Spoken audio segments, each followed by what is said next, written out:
형제 사랑에 관하여는 너희에게 쓸 것이 없음은 너희들 자신이 하나님의 가르치심을 받아 서로 사랑함이라. 너희가 온 마게도냐 모든 형제에 대하여 과연 이것을 행하도다. 형제들아 권하노니 더욱 그렇게 행하고 또 너희에게 명한 것 같이 조용히 자기 일을 하고 너희 손으로 일하기를 힘쓰라.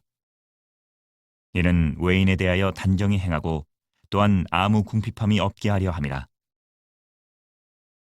형제들아, 자는 자들에 관하여는 너희가 알지 못함을 우리가 원하지 아니하노니 이는 소망 없는 다른 이와 같이 슬퍼하지 않게 하려 함이라. 우리가 예수께서 죽으셨다가 다시 살아나심을 믿을진대 이와 같이 예수 안에서 자는 자들도 하나님이 그와 함께 데리고 오시리라. 우리가 주의 말씀으로 너희에게 이것을 말하노니 주께서 강림하실 때까지 우리 살아남아 있는 자도 자는 자보다 결코 앞서지 못하리라. 주께서 호령과 천사장의 소리와 하나님의 나팔 소리로 친히 하늘로부터 강림하시리니 그리스도 안에서 죽은 자들이 먼저 일어나고 그 후에 우리 살아남은 자들도 그들과 함께 구름 속으로 끌어올려 공중에서 주를 영접하게 하시리니 그리하여 우리가 항상 주와 함께 있으리라. 그러므로 이러한 말로 서로 위로하라. 자, 오늘 본문인 데살로니가 전서는요, 사도 바울이 데살로니가라는 곳에 지어진 교회에 보낸 편지예요. 그리고 전서니까 첫 번째 편지다라는 것을 알 수 있어요. 온 말씀 집회 때 사도행전의 내용을 잘 공부하신 분들이라면 데살로니가 지역이 어떤 지역이고 왜 사도 바울이 두 번씩이나 편지를 보냈어야 했는가라는 것에 대해서 어느 정도 알고는 계실 거예요. 그러나 잘 모르는 분들이 이 데살로니가 전서를 읽으면 이해하기도 쉽지 않고 답답하실 수 있어요. 처음부터 마음이 그렇죠. 데살로니가는 또 뭐야? 이렇게 나올 수 있는 도시의 이름이에요. 그냥 성경의 제목에 로마는 들어본 적이 있어서 알겠는데 빌립보는 또 뭔지, 빌레몬은 또 뭔지 하는 분들이 있으실 겁니다. 그냥 간단하게 좀 말씀드리면 성경은 그 제목에서부터 대략 어떤 내용인지 짐작을 할 수가 있어요. 일례로 창세기라고 하면요, 처음에 세상이 창조될 때에 대한 기록이다라는 의미잖아요. 그리고 이사야라고 하면요, 이사야 선지자가 기록한 말씀이다라는 것 알 수 있어요. 마태복음이라고 하면 마태라는 사람이 예수님에 대해서 기록한 말씀이다라는 것 알 수 있어요.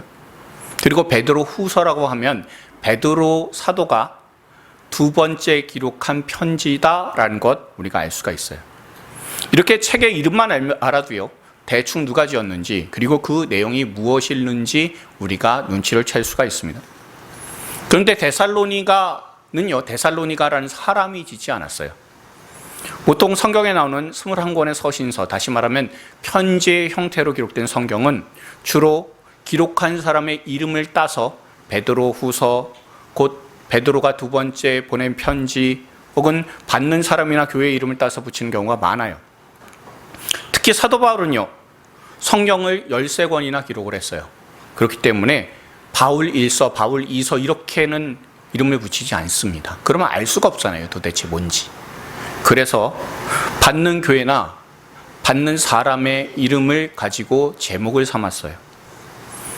데살로니가 전서라고 하니까 조금 전에 말씀드린 것처럼 데살로니가라는 지역에 있는 교회에 사도 바울이 첫 번째로 보낸 편지입니다. 데살로니가라는 지역은요, 지금으로 치면 그리스 지역의 테살로니키라고 하는 지역입니다. 그리고 항구 도시예요. 그리고 사도 바울이 살았던 시대는 유대인들도 많이 살던 큰 도시였습니다. 근데 여기에 복음이 안 전해졌어요. 그래서 사도 바울이 복음을 전하니까 이에 복음을 받아들인 헬라 사람들이 주축이 되어서 세워진 교회가 데살로니가 교회예요. 그런데 이미 데살로니가 지역에 자리를 잡고 있는 유대인들이 사도 바울은 정통 유대교인이 아니라고, 이단이라고, 가짜 메시아인 예수를 전한다라고 난리를 쳤어요. 데살로니가라는 도시에 사는 유대인들이 민원을 넣었어요. 그래서 데살로니가 공무원들이, 경찰들이 다 당황을 할 정도로 큰 소란을 일으켰습니다. 사태가 너무 심각하니까요, 데살로니가라는 곳에 사도 바울이 교회를 개척을 했는데 밤에 그 데살로니가 지역에서 나와야 할 정도로 그 소란이 컸습니다. 아마도 유대인들은 사도 바울을 중심으로 개척된 이 데살로니가 교회가 한 달이 안 됐으니까 사도 바울만 사라지면 교회가 자연스럽게 없어질 것이다라고 생각했던 것 같아요. 그래서 사도 바울 일행은요, 일단은 데살로니가 지역에서 떠나서 베레아라는 곳으로 가서 복음을 전하는데 베레아까지도 유대인들이 쫓아왔어요. 특히 유대인들이 따라서 회방을 놓으니까 그러니까 이제 사도 바울은 멀리 가기로 합니다. 그래서 아예 경상북도라고 치면 아예 전라남도 쪽으로 간 거나 다름이 없이 크게 이동을 하게 돼요. 그리고 이제 개척된 지 얼마 안 된 데살로니가 교회가 걱정이 되는 거예요. 그래서 함께 선교팀이었었던 바울이 실라와 그리고 디모데에게 거기 가서 교회가 좀 사정이 어떠냐라는 것 좀 확인을 좀 하고 돌아와 줬으면 좋겠다라고 얘기하고 본인은 조금 전에도 말씀드린 것처럼 이 아가야 지방으로 내려오게 됐습니다. 그리고 나중에 헤어졌던 실라와 디모데를 고린도에서 만나서 데살로니가 지역의 교회가 잘 든든히 서고 있습니다 라는 기쁜 소식을 듣게 돼요. 그래서 이 데살로니가 지역에 있는 교회 교인들에게 반가운 마음을 전하고 그리고 교회에 필요한 내용들을 전달해야 되겠다라는 마음에 편지를 써서 보낸 것이 이 데살로니가 전서다라고 여러분들 생각하시면 됩니다. 근데 우리가 한 가지 생각해야 되는 것이 있다면 데살로니가 교회가 어떻게 지독한 유대인의 등살에 남아 있느냐라는 거죠. 유대인들이 난리를 쳐서 사도 바울까지 쫓아낼 정도의 사람들인데 그런데 개척된 지 3주밖에 안 되는 교회가 살아남을 수가 있을까라는 것을 여러분 한번 생각을 해보십시오. 담임 목사가 떠났잖아요. 그리고 거기에 남아있는 사람들은 교회에 대해서 전혀 모르던 이방인들이에요. 그런 이방인들 중심의 교회가 살아남을 수 있는 까닭이 도대체 뭘까요? 일단 그 단서는요, 사도행전에서 찾을 수가 있는데 사도행전 17장 4절의 말씀을 우리가 한번 읽어보도록 하겠습니다. 읽겠습니다. 그 중에 어떤 사람 곧 경건한 헬라인의 큰 무리와 적지 않은 귀부인도 권함을 받고 바울과 실라를 따르나 라고 되어 있어요. 여기 잘 보시면요, 데살로니가 교회의 사람들은 주로 이방인들이었다라는 거예요. 유대인들 중심이 아니었다라는 거예요. 그러니까 유대인들이 사도 바울을 쫓아낼 정도로 난리를 쳤어도요, 여기에 있는 교회는 이방인들이 남았으니까 유대인들이 이방인들을 건드릴 수가 없는 상황이었습니다. 그러니까 교회는 남을 수가 있다라는 거예요. 아무리 크게 유대인들이 소란을 피워도 그래도 교회는 살아남을 수가 있었다는 것을 우리가 알 수 있어요. 하지만 약점이 있어요. 유대인들은요, 나름대로 구약 성경을 갖고 있는 사람들이에요. 구약 성경에는요, 창조주 하나님도 나오고요, 장차 구속해 주실 메시아가 오실 것이다 라는 것도 나와요. 그리고 아브라함을 통해 이스라엘을 선택해 주셨다라는 것과 다윗과 같은 그런 영광스러운 왕이 올 것이다라는 그런 체계가 잡혀 있어요. 그러니 복음을 전할 때요, 이 체계를 바탕으로 해서 사도 바울이 전하면 돼요. 성경 한 구절 읽고 특히 메시아에 대한, 구원자에 대한 구절을 딱 읽고 나서 이분이 바로 메시아 예수님이시다 라고 하면 되는 거예요. 그래서 사도 바울이요, 주로 복음을 전할 때 어떻게 전했냐면 유대인들의 회당에 들어가서 전했습니다. 회당에 들어가서 성경 한 구절 딱 읽고 이분이 바로 예수님이시다라고 전하면 사람들이, 그때 믿는 사람들이 많아질 수밖에 없었습니다. 그런데요, 이방인들은 이런 체계가 없잖아요. 구원자라는 개념도 없고요, 잡신들이 판을 치는 그리스 로마 신화에 익숙한 사람들이에요. 죽으면 모든 게 다 끝난다고. 그러니 지금 욕심 부리지 말고 평안하게 사는 게 최고라고.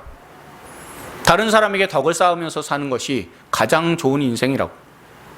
이런 사람을 제우스나 올림포스의 신들이 보호해 줄 것이다 라고 헬라인들은, 이방인들은 생각을 했어요. 그런 이런 사람들 앞에 복음을 전했는데 복음을 받아들였다. 이거 기적이에요.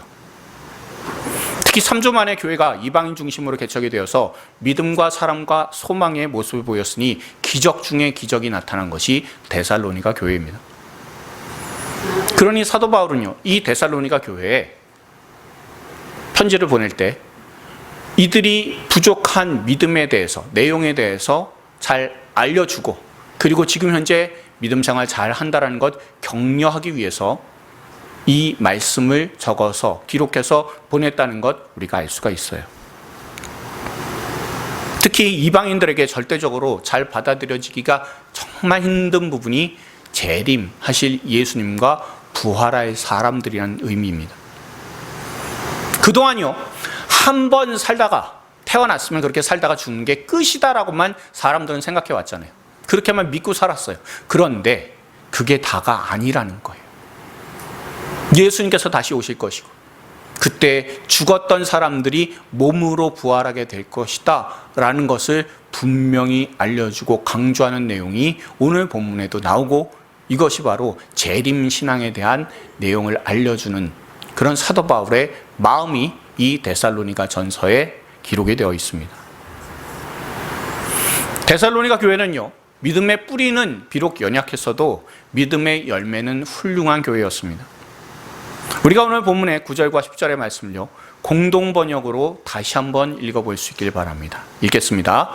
교우를 사랑하는 일에 관해서는 이 이상 더 쓸 것이 없습니다. 여러분은 직접 하나님께로부터 서로 사랑하라는 훈련을 받았을 뿐만 아니라 그 교훈을 실천해서 마케도니아 온 지방에 있는 모든 교우들이 사랑하고 있기 때문입니다. 교우 여러분, 여러분이 더욱더 그렇게 하시기를 권고하는 바입니다. 아멘. 정말 놀랍지 않으십니까? 사도 바울이 개척을 했는데 쫓기듯이 3주 만에 나와야 됐던 교회예요. 그런데 그 교회에 사랑이 넘친다는 거예요. 사랑이 어느 정도로 넘쳐요? 더 쓸 것이 없을 정도로 넘쳐요. 우리말로 하면 두말하면 잔소리예요. 형제 사랑함에 있어서 두말하면 잔소리인 교회가 데살로니가 교회였습니다. 그리고 이 사랑하는 분위기가 우리로 치면 대구라는 도시를 넘어서 경상북도 전 지역에 소문이 날 만큼 훌륭한 형제 사랑, 교우 사랑을 했다라는 것이 데살로니가 교회의 형제 사랑의 특징인 거예요.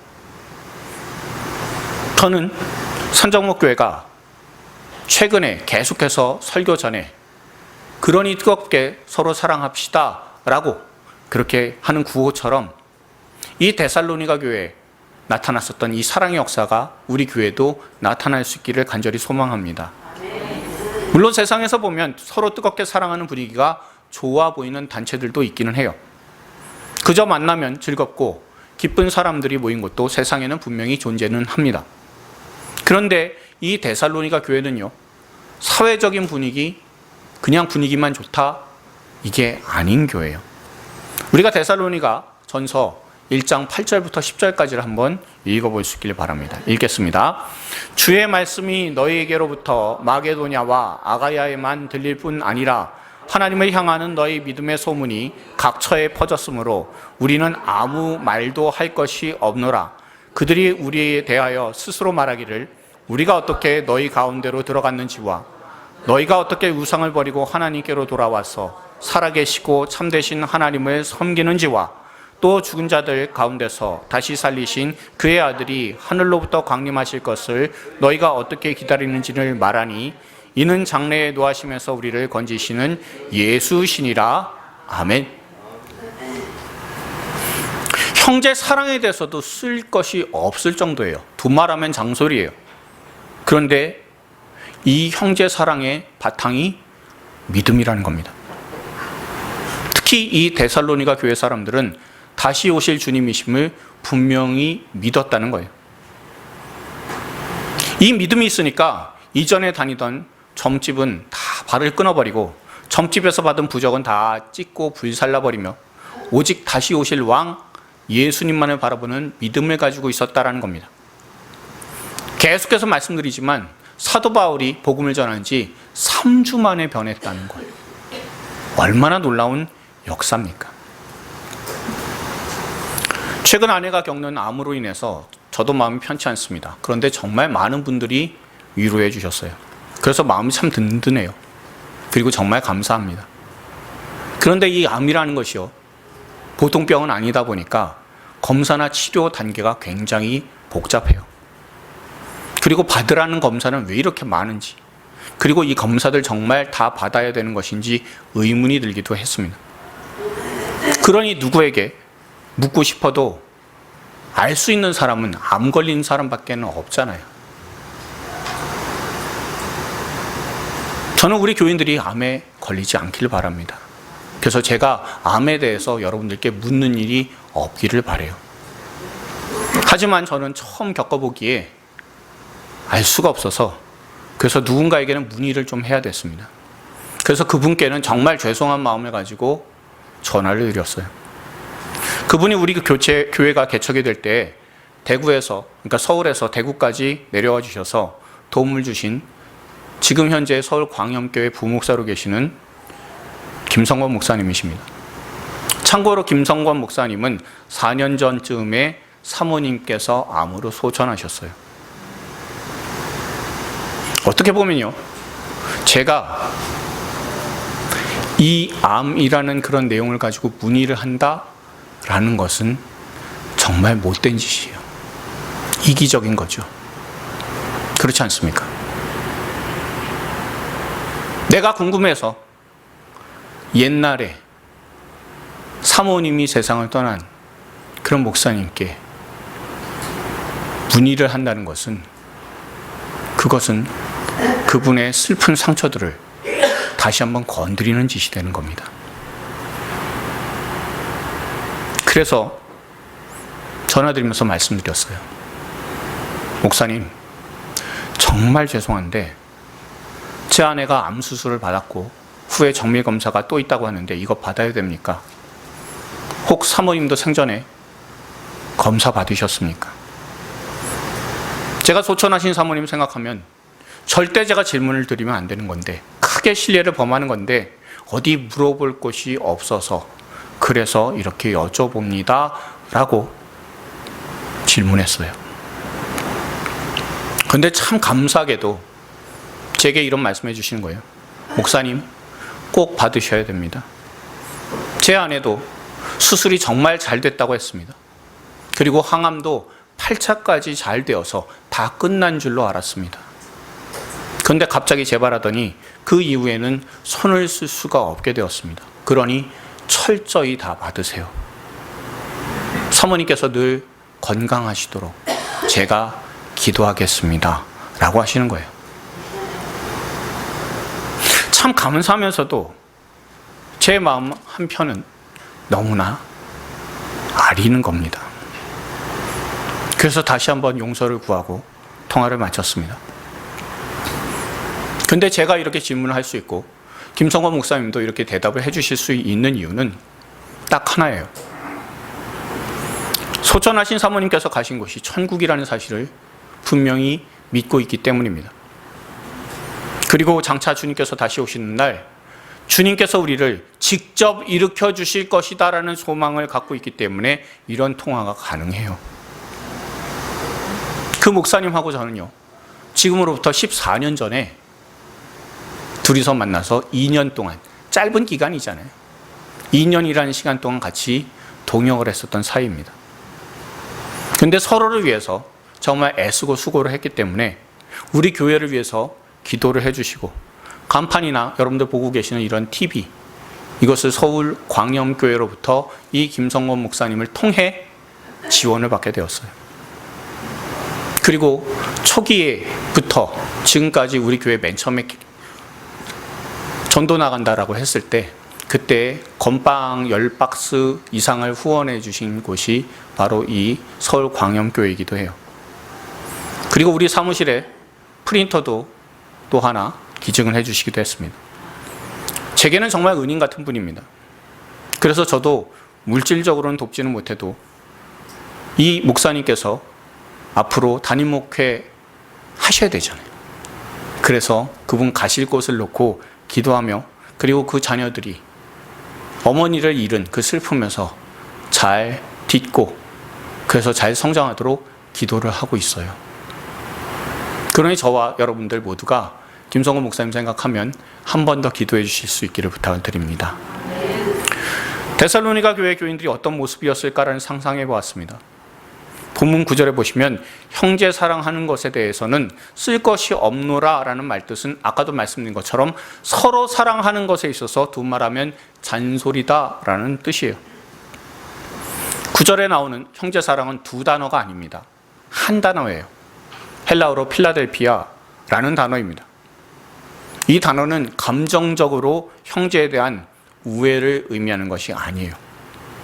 무슨 뜻이냐면 한 아버지의 자녀들을 하나로 묶어주는 특별한 사랑이라는 뜻이 바로 이 형제 사랑이라는 뜻입니다. 사도 바울이 데살로니가 교회에서 3주 정도밖에는, 한 달이 안 되는 그런 기간밖에는 목회를 한 적이 없어요. 정말 짧은 목회 아닙니까? 그런데 진정성 있는 사랑을 가지고 사랑했습니다. 그러니 데살로니가 교인들이 마음속으로 저것이 바로 하나님께서 우리에게 보여주신 십자가의 사랑이구나. 하나님의 사랑은 세상 사랑과는 정말 다르구나. 하나님의 사랑을 받은 사람이니까 우리에게 이렇게 사랑해 주실 수 있구나. 우리도 이런 놀라운 사랑을 받았으니 우리도 형제들과 또한 자매들과 우리 교우들과 함께 이 진정한 사랑을 나누어야 되겠구나 라고 여기며 서로 사랑하게 되었다는 겁니다. 세상 사람들이 말하는 사랑들을 한번 생각해 보십시오. 어떤 사랑입니까? 자기 조건과 상황에 따라서 변하는 유통기한이 있는 사랑이에요.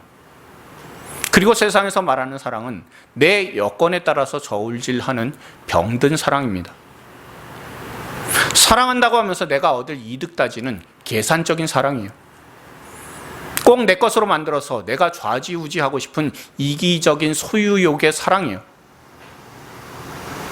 세상은 사랑한다면서 이런 사랑에 지쳐 있습니다. 병 걸린 사랑이에요. 그러니 십자가의 사랑을 전하게 되면 그럼 이상하게 생각하게 돼요. 어떻게 하나님이란 분이 사람을 위해서 자신의 독생자를 내어주실 수가 있냐라고 의심합니다. 지금도 세상은 그러잖아요. 교회 전도하면요, 교회 끌고 가서 신도수 늘리려고 하고 헌금 더 많이 걷어서 자기 주머니 부풀리려고 하는 것 아니냐고 그렇게 비난하고 의심하잖아요. 하지만 우리 주 예수님께서 우리에게 가르쳐 주신 그 사랑, 자신의 몸을 내어주셔서 우리를 살리신 그 사랑, 사람이 피를 흘려야 되는데 하나님께서 직접 오셔서 피를 흘려주신 그 사랑에 대해서는 세상 사람은 절대로 마음으로는 공감 못하고요, 머리로도 이해가 안 되는 사랑, 그 위대한 사랑입니다. 그리고 우리가 예수님을 믿게 되면 십자가를 통해서 나보다 나를 더 사랑해 주셨다라는 것을 분명히 깨닫게 되고, 나보다 나를 사랑해 주신 그 예수님이 나를 믿지는 못하셔도 덮어놓고 나를 사랑해 주셨다는 것, 그거 하나만 믿기에 우리가 이 자리에 나와서 예배드립니다.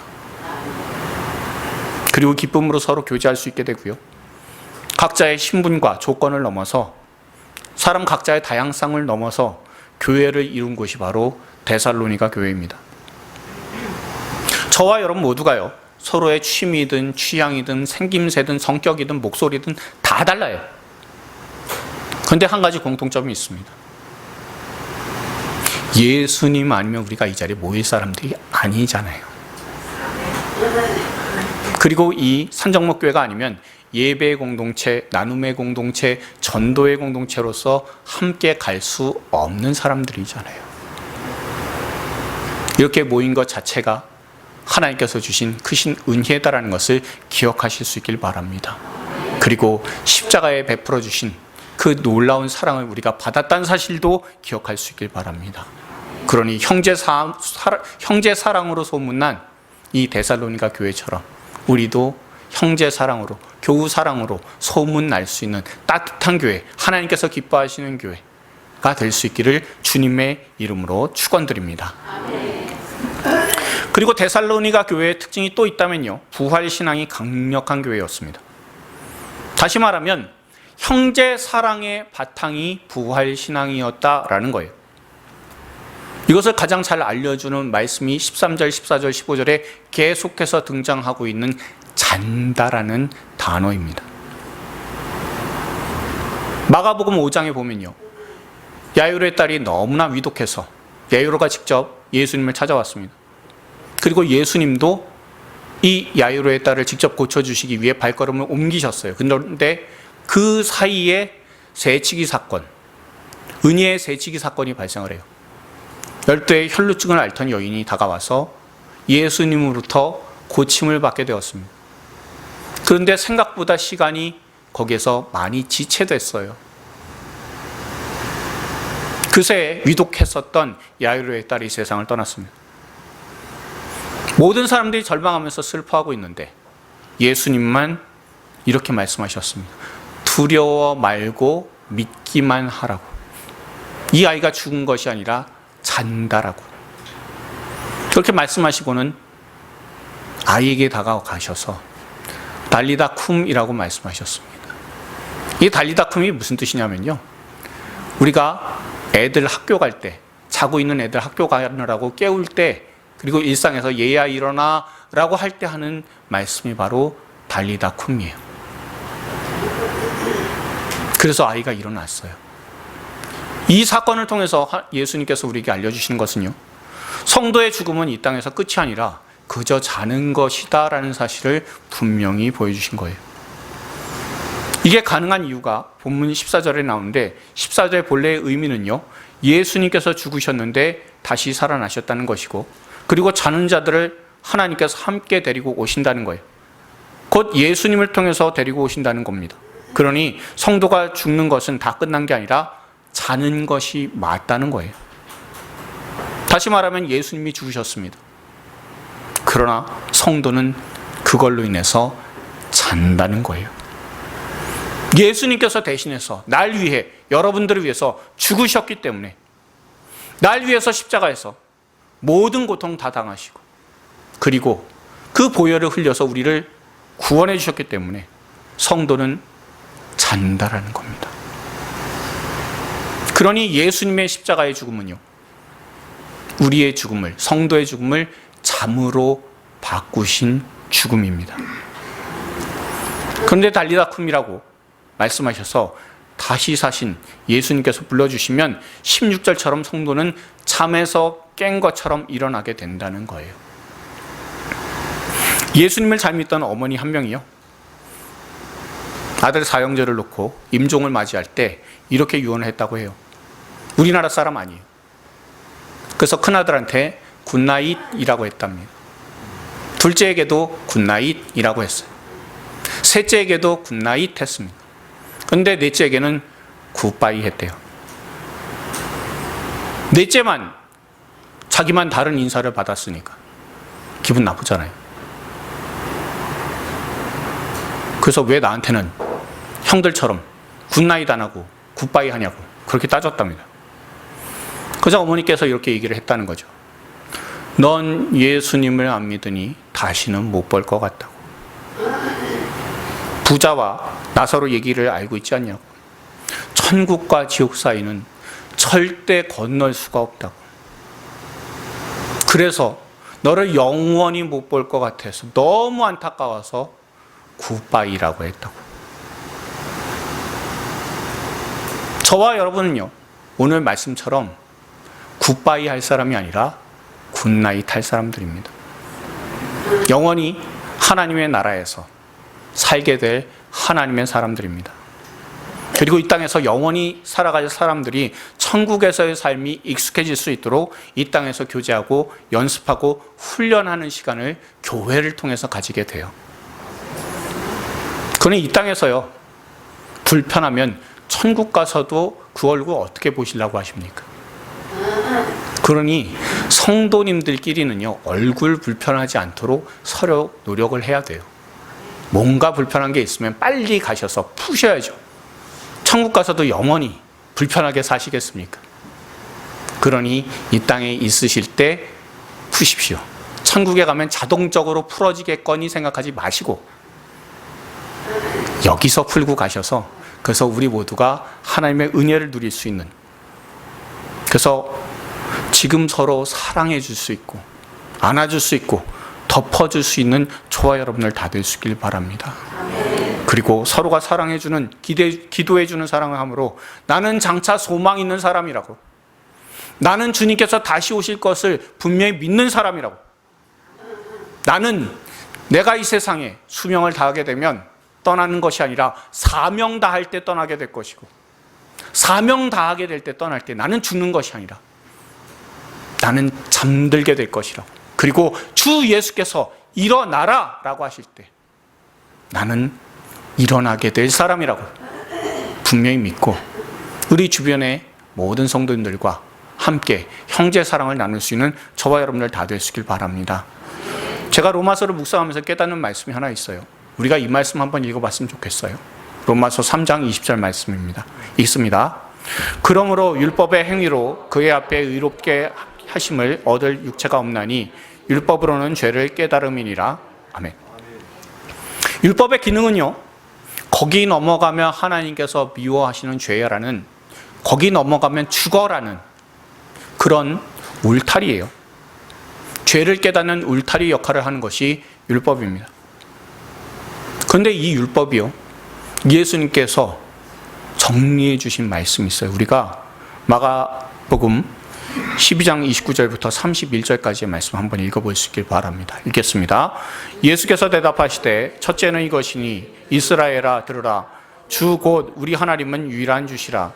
내 마음을 다하고 목숨을 다하고 뜻을 다하고 힘을 다하여 주 너의 하나님을 사랑하라 하신 것이요. 둘째는 이것이니 내 이웃을 내 자신과 같이 사랑하라 하신 것이라. 이보다 더 큰 계명은 없느니라. 아멘. 율법의 핵심은 여기에 나오는 것처럼, 주님께서 잘 정리해 주신 것처럼 하나님 사랑, 이웃 사랑이 그것이 핵심이에요. 그러니 이것을 넘어가는 것은 죄다라는 겁니다. 그러니 사람이요, 율법을 통해서 알게 되는 무서운 사실 중에 하나는요, 내 실력과 내 노력과 힘과 지혜로는 아무리 해도 하나님을 사랑하지 못하고 내 형제도 이웃도 사랑이 불가능한 존재다라는 겁니다.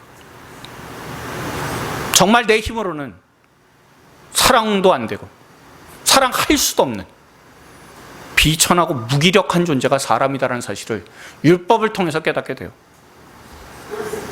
하나님 사랑과 이웃 사랑을요, 내 행위로는 깨닫지 못하도록 하는 것이 율법의 역할이자 기능입니다.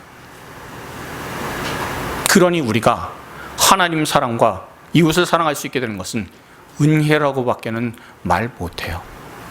그리고 이 사랑은 우리가 잘 아는 말씀이 있습니다. 우리가 요한일서 4장 19절 말씀 한번 읽어볼게요. 읽습니다.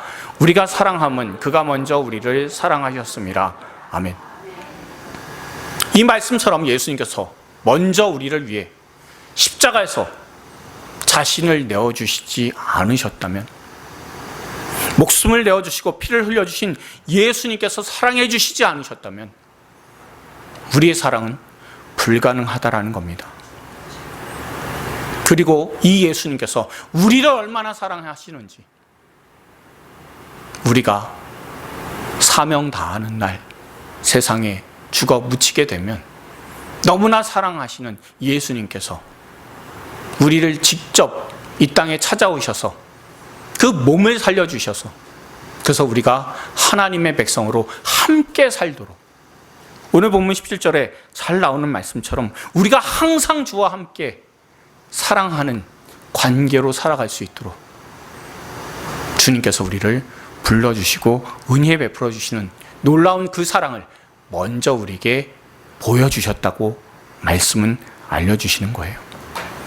그리고 장차 우리가 주님의 나라에 들어가면 우리 모두가 부귀 영화를 누리는 것이 아니라 장차 완전한 하나님의 사랑, 이웃 사랑하는 관계로, 그곳이 곧 천국이 될 수 있도록 주님께서 선하게 우리를 이 삶에서 이끌어 주시고 장차 천국의 나라에서, 하나님의 나라에서 마음껏 사랑할 수 있는 그런 모습으로 만들어 나가신다는 겁니다. 그러니 우리는요, 장차 죽을 사람들이 아니라 잠을 잘 사람들이에요. 다시 오실 예수님께서, 사랑하시는 그 예수님께서 우리를 부르시면 우리가 육체 가운데, 죽은 육체 가운데 일어나서 온전한 하나님의 사람으로 깨끗하게 되어 하나님의 나라에 들어갈 하나님의 사랑을 입은 저와 여러분들입니다. 그러니 십자가에서 우리의 죽음을 잠으로 바꿔주신 주 예수님의 그 사랑과 은혜를 기억하면서 죽음에 대한 공포와 두려움으로 살아가는 것이 아니라 늘 주님의 나라에서 살게 될 것을 기억하는 저와 여러분들 될 수 있길 바랍니다. 천국은 부귀 영화를 누리고 내 마음 편한 곳이 아니라 하나님을 사랑하고 형제를 사랑하는, 그것도 완전하게 사랑하게 되는 장소다라는 것 꼭 기억하시고, 그리고 그 사랑할 수 있는 기회, 연습, 훈련을 이 자리에서 우리가 할 수 있도록 산정목교회를 통해서 저와 여러분을 불러주셨다는 것 꼭 기억하시며, 우리 모두가 늘 서로 사랑함으로 주님께서 다시 오실 것을 기대하는 종말 공동체로서, 마지막의 때를 기대하는 공동체로서 하나님께서 맡겨주신 귀한 사명들을 잘 이뤄나갈 수 있는 하나님의 사람들이 다 되기를 주님의 이름으로 축원드립니다. 우리 주변에 계신 분들한테 이렇게 권면해 주십시오. 나는 장차 주님의 나라에 들어갈 사람입니다. 한 번 더요. 나는 하나님을 더욱 사랑하겠습니다. 자, 마지막으로 한 번만 더 하겠습니다. 당신을 십자가의 사랑으로 섬기겠습니다. 이 귀한 사랑의 공동체로 이뤄나가는 저와 여러분들이 다 될 수 있기를 주님의 이름으로 축원드립니다.